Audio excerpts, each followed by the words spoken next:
welcome to another episode of FatChanceStyle Tidbits. Today we're going to work on another slow movement that's called the circle step. So that looks like this.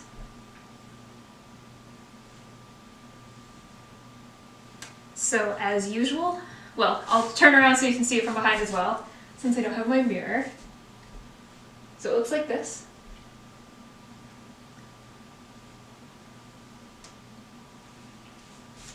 Alright, starting with our feet, a lot of the action in this movement is actually based in our feet, which can be a little bit tricky because we see what the hips are doing, right? That circular movement in the hips is what really sticks out, but it's really all to do with where our weight is in our feet. So at the beginning of the movement, we're actually going to be shifting our weight to the left side. So my weight when I shift is almost entirely on the left edge of my left foot.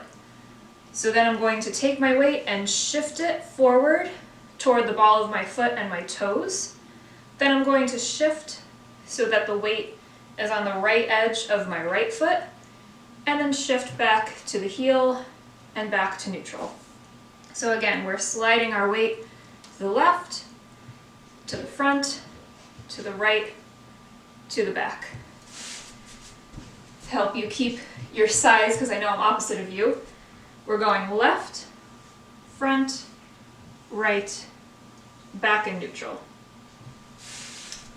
So as you can kind of tell, as we're shifting our weight, our hips kind of come along for the ride. So we're just going to let them do that. We're not going to stop them.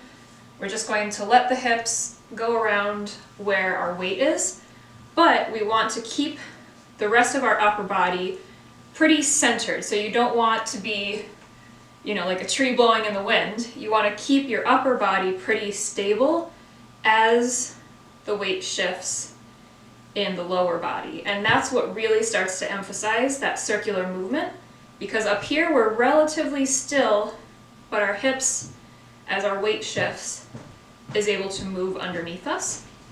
So the only other element really to this move is that we add a floreo on top. This is with our left arm, and then our right arm is just resting at our hip.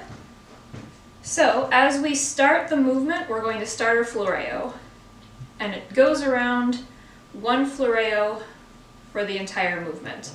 So if you remember, we are flipping our timer and going around. So we're flipping it as we start the movement and start coming around back to the beginning.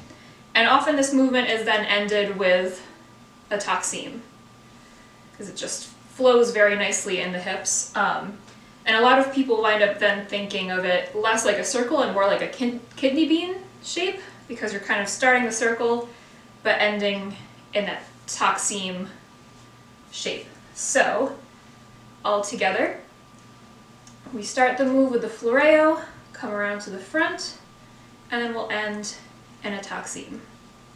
From the back, start the move with our floreo, end in the taksim. And that's the circle step. Thank you for watching.